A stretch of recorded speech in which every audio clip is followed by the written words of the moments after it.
Just add like putting your hand over his face at some point. Just like, this should be, if the last movie was chaos, this is chaos times 10. There always has to be a personal connection for me, something I can relate to. And I never thought of it in terms of like, we gotta go big, we gotta make this gigantic.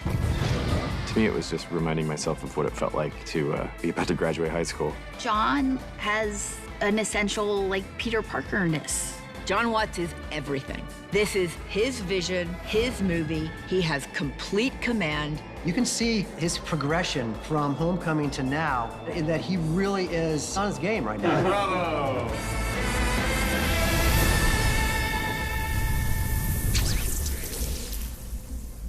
So do you, like, make your own webs inside of your body? I feel like you're teasing me right now.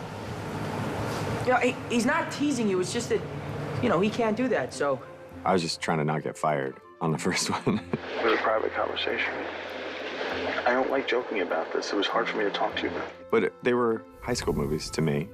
So I thought if you start sophomore year, you could do sophomore year, junior year, senior year, one movie at a time for me. And now it's senior year. John Watts just rolled up his sleeves and brought this tone that felt a little bit younger, a little bit more subversive in a comedic way. He brought this quirky sensibility. John Watts came in and he said, I want to do it like a John Hughes movie. That was entirely his idea from the very beginning. This is sort of his Breakfast Club. This is kind of his journey into that arena. John has this incredible ability to relate and then show the world that kind of teenage perspective. What was really interesting about it for me is John's sensibility of this almost high school comedy wrapped into this Marvel universe. What I think separates his versions of Spider-Man is that it's not serious. What I love about John Watts is the way he's able to undercut the seriousness of the films by layering in that these kids just want to go to college. He loves bringing out the humor. He's encouraging us to improvise and to kind of throw in. When he's got the takes that he wants, he'll always say, okay, one more just for you. Do what you want to do. Now let's have some more fun, or do whatever you want. He always gives you an opportunity to play around. One more like that. That was amazing. I've watched you from deep behind Norman's cowardly eyes, struggling to get everything you want while the world tried to make you choose. Gods don't have to choose. We take. Great. Last one, Goblin's choice.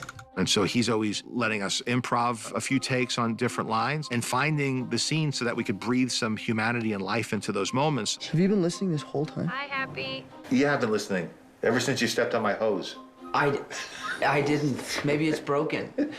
John is amazing. Just how skilled he is with putting these movies together while not losing connection to character and what's going on and the emotionality of it.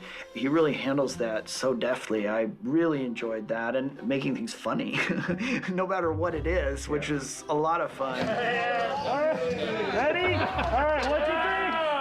Not a lot of directors have that confidence to be able to float it all up in the air and juggle it and then put it together. That's a unique quality. So let me do like one that's really like eyes wide.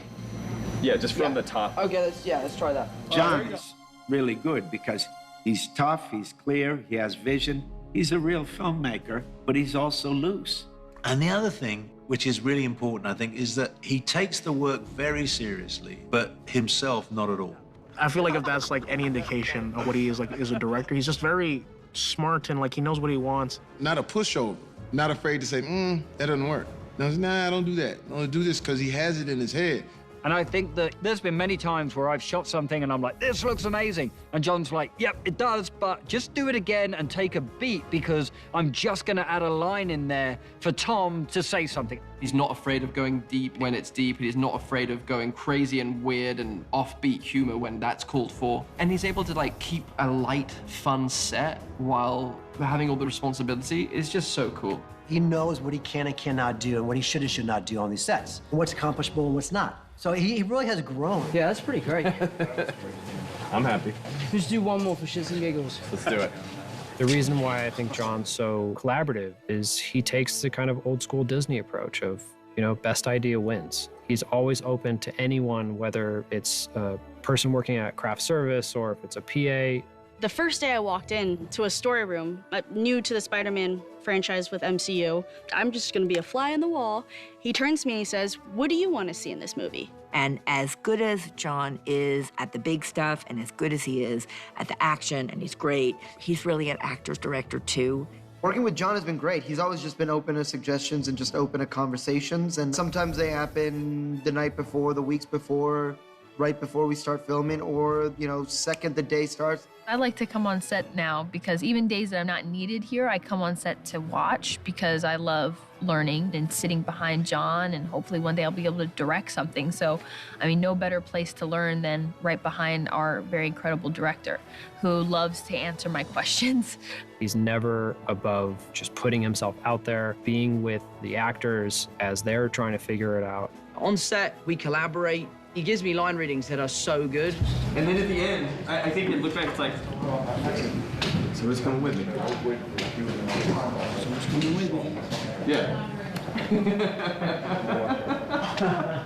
One of the reasons I enjoy working with John Watts so much is because there's a tremendous amount of freedom within the parameters of what the day's work is. And I think that's what has made these movies so much fun to make. These Spider-Man films wouldn't work if John wasn't that collaborative.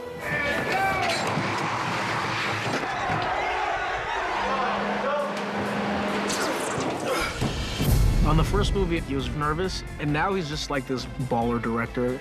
You know how people kind of level up in a video game? That's sort of John Watts through like 3 movies. John Watts has done such a wonderful job of creating this genre of superhero movie that kind of hasn't been told before. It's great to just go back to Homecoming and Far From Home and figuring out any other things that we could connect, because I just want it to be a complete world where you can see things in this movie that are referencing back to things in the first movie, so that it does feel like one story that we've been telling over 3 movies.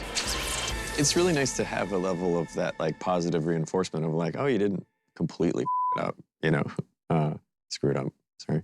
Yeah. What is this one soundbite that will actually be in this that you want me to say?